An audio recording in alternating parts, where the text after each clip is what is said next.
हमने final match ही खेलना है, हम रिहर्सल के बगैर ही जाएंगे। Thank you sir, thank you. लेकिन 1-2 दिन में इंशाल्लाह ताला इसके ऊपर मीटिंग जो है वो हो रही है और उसमें हम हतमी तारीख जो है उसका तयन जो है वो हो जाएगा। लेकिन जहाँ तक साइफ़र का ताल्लुक है, शहबाज शरीफ साहब ने और मरियम ने जो इसको जिस तरीके से डिफ़ाइन किया है, उससे आप अंदाज़ा लगा लें कि उनकी कितनी अकल है और शहबाज शरीफ का वज़ीर-ए-आज़म होना पाकिस्तान के लिए कितना ख़तरनाक है। कि उन्होंने ये कहा कि अगर साइफ़र जो है वो डिकोड हो जाता तो हमारे तो खतरे में पड़ जाते दोस्त मुल्कों से रिलेशनशिप। और दूसरी बात उन्होंने बड़ी अजीब की, उन्होंने कहा ये दोस्त मुल्क इमरान खान से बड़े नाराज़ हैं। देखिए, दोस्त मुल्कों ने पाकिस्तान का वज़ीर-ए-आज़म नहीं बनाना, ये एक बुनियादी बात है। पाकिस्तान के लोगों ने पाकिस्तान का वज़ीर-ए-आज़म बनाना है। दोस्त मुल्क हो, दुश्मन मुल्क हो, चाहे हमारा बहुत ही दोस्त मुल्क हो, उसको ये हक नहीं है कि वो पाकिस्तान के वज़ीर-ए-आज़म का फ़ैसला करे। और शहबाज शरीफ साहब का जो प्रॉब्लम चल रहा है कि वो पाकिस्तान के अंदर भी बूट चमका रहे हैं, पाकिस्तान से बाहर भी बूट चमका रहे हैं और इनकी पॉलिश ख़त्म होने में नहीं आ रही। लेकिन इंशाल्लाह ताला ये अब हकीकी आज़ादी मार्च जो है वो इकट्ठा ही इनसे ये सारा आज मामला। इस्लामाबाद में देखिए, पंजाब हुकूमत का इससे कोई ताल्लुक नहीं है, ये तो हमारा एक फ़ैसला है, सियासी फ़ैसला है। हुकूमत का तो ज़ाहिर है स्पॉन्सर्ड ये नहीं है। ये और हमें क्या ज़रूरत है, इमरान खान को, तहरीक इंसाफ को क्या ज़रूरत है हुकूमत से मदद लेने की अपने लॉन्ग मार्च को कामयाब करने के लिए। इमरान खान तो यहाँ पे जाते हैं, लाखों लोग बाहर निकलते हैं, हमें हुकूमतों की ज़रूरत नहीं है लॉन्ग मार्च की। जो शायद सर इस्लामाबाद में मौक़िफ़ है कि हमारी बिल्कुल असूलों के ऊपर मबनी जो तहरीक है वो है। अगर हमने 5 रुकन ख़रीदने होते तो वो वज़ीर-ए-आज़म जिसके साथ सारी सूबाई हुकूमतें हैं उसके 5 नहीं 50 रुकन ख़रीदना भी कोई मसला नहीं। सो ये जो जाली ऑडियो लीक्स हैं, ये जो चल रही हैं, इनकी कोई हैसियत नहीं है। आम आदमी को भी पता है कि ये टोटे जोड़ के इनको जो शौक़ चढ़ा हुआ है आजकल टोटे चलाने का, इसकी कोई हैसियत नहीं है।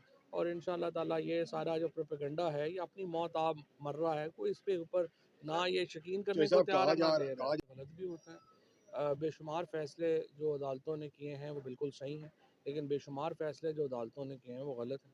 और इस वक़्त अदालत का जो सबसे गलत फ़ैसला था वो पाकिस्तान में इंतखाबात को रोकना था। उसकी वजह से पाकिस्तान एक बहुत बड़े सियासी बहरान का शिकार है। और फिर ये कहना कि राजा परवेज़ अशरफ जो स्पीकर है और कासिम सूरी स्पीकर नहीं है, ये तो बड़ी अजीब-ओ-गरीब बात है। तो मैं ये समझता हूँ कि ये जो इस वक़्त पाकिस्तान के हालात जो ख़राब हैं, इसमें अनइलेक्टेड जो हमारे ऑफिसेज़ हैं, हमारे इदारे हैं, उन्होंने बड़ा किरदार अदा किया है और उनकी वजह से पाकिस्तान के हालात इतने दगरगू हैं। किसी भी एमएनए को अप्रैल के बाद तनख्वाह नहीं मिली और ये बात बिल्कुल गलत है और यही हम कह रहे हैं अदालत में कि ये इटसेल्फ सबूत है कि आपने हमारे इस्तीफ़े कबूल कर लिए थे।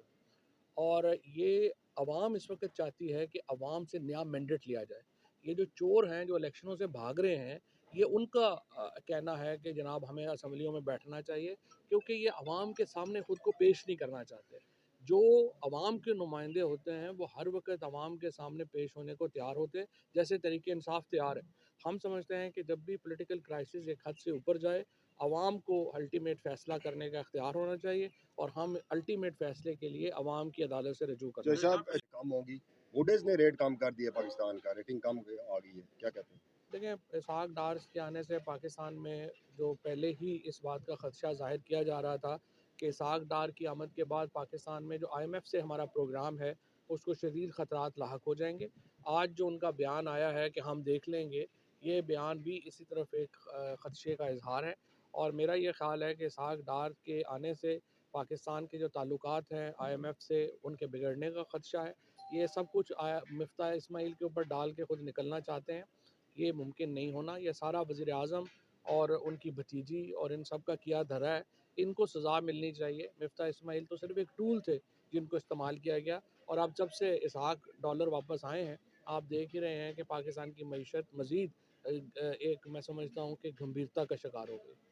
शदीद मज़म्मत करना चाहता हूँ, जिस तरीके से हम ये देख रहे हैं कि जब से हकीकी आज़ादी मार्च का जो मामला है, वो शुरू हुआ है और जिस तरह से ये हुकूमत मुकम्मल बौखलाहट का शिकार है। आप देखें, उन्होंने जिस तरह आज एक जाली ऑडियो लीक जो है पहले रिलीज़ की इमरान खान साहब की, उसके बाद जो एक गिरफ़्तारियों का सिलसिला शुरू किया, जिसमें कराची से तहरीक इंसाफ के बहुत ही एक बुनियादी रुकन, उसके बाद हामिद ज़मान साहब को लाहौर से, ये तारक शफ़ी साहब को कराची से इन्होंने अरेस्ट किया है, हामिद ज़मान साहब को लाहौर से अरेस्ट किया है और अभी सेनेटर सैफुल्लाह नियाज़ी जो हैं उनको आज सेनेट से अरेस्ट किया गया। मैं ये समझता हूँ कि सेनेट के चेयरमैन को और सेनेटर्स को तो शर्म से डूब मरना चाहिए जिस तरीके से ये गिरफ्तारी हुई है और जिस तरह से इदारों का ये बेड़ा गर्क कर रहे हैं, इनको कोई समझ नहीं है। कल इन्होंने पूरी जो काबीना थी उसको नैब के नोटिस करवाए केस में कि बतौर गवाह पेश हों। काबीना के जो फैसले होते हैं वो सिर्फ अपने फैसलों के लिए पार्लिमान को जवाबदेह होती है। ये कैसे मुमकिन है कि हुकूमत जो है वो उसके एक अपने सबऑर्डिनेट इदारे के सामने जो है वो आप खड़ा कर दें। आज जिस तरह से सेनेट की बेहुरमती की गई, मैं समझता हूँ चेयरमैन सेनेट को थोड़ी सी भी गैरत हो तो इसके बाद इस्तीफ़ा दे देना चाहिए। और जिस तरह से ये तौहीन हुई इदारों की, ये लोग जो जमहूरियत की बात करते हैं, ये बुनियादी तौर के ऊपर सबसे बड़ी पाकिस्तान की जो फाशिस्ट रजीम है उसको ये उसकी नुमाइंदगी करते हैं। इतनी बड़ी फाशिस्ट रजीम पाकिस्तान में कभी नाफिज ही नहीं हुई और जिस तरह से लोगों को गिरफ्तार किया गया, सेनेटर्स को गिरफ्तार किया जा रहा है और सिर्फ एक डर रहे हैं कि लोग निकलेंगे तो क्या होगा। लोग निकलेंगे और इंशाल्लाह आप पाकिस्तान में नज़र नहीं आएंगे। नवाज शरीफ और मरियम ने वापस नहीं आना। ये जो काबीना है आप देखेंगे ये एयरपोर्टों से आपको भागते हुए मिलेंगे। इनमें से कई एक एयरपोर्टों से पकड़े जाएंगे इंशाअल्लाह ताला बड़ी जल्दी। और आवाम के जम्मे गफ़ीर इस वक्त इमरान खान की कॉल का इंतज़ार कर रहा है।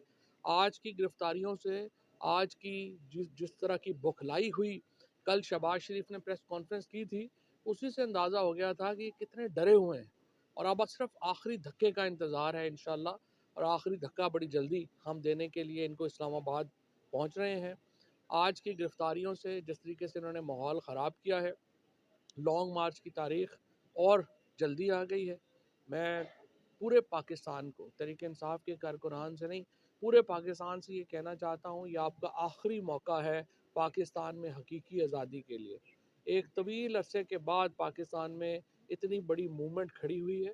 इसको ये जो पेड जिस तरीके से इनके मीडिया ग्रुप्स, जिस तरह से इनके सहाफ़ी जो इनकी पे लिस्ट के ऊपर हैं, उनको उन जिस तरह से बौखलाई हुई बातें कर रहे हैं, जिस तरीके से वो गुफ्तगू कर रहे हैं, उसी से ही आपको अंदाज़ा हो जाता है कि ये कितने डरे हुए हैं। और इंशाअल्लाह ताला ये जो हकीकी आज़ादी की जो मार्च है, हकीकी आज़ादी के लिए जो लोगों का निकलना है, वो आप देखेंगे कि इंशाअल्लाह फैज़ाबाद से लेके लाहौर तक और जो पेशावर इंटरचेंज से लेके यहाँ इस्लामाबाद इंटरचेंज तक लोगों के सर ही सर होंगे। और ये राना सनाउल्लाह वगैरह इनके बस की बात नहीं है कि वो ये इतने बड़े तूफ़ान को रोक सकें। ये एक तूफ़ान की आमद है, जो आप देख रहे हैं कि रन काँप रहा है। और इंशाअल्लाह ताला ये जो इमरान खान की क़यादत में ये जो तहरीक शुरू हुई है, ये अपनी कामयाबी के नज़दीक है और बहुत जल्द इंशाअल्लाह ये कामयाब होगी। सर इमरान खान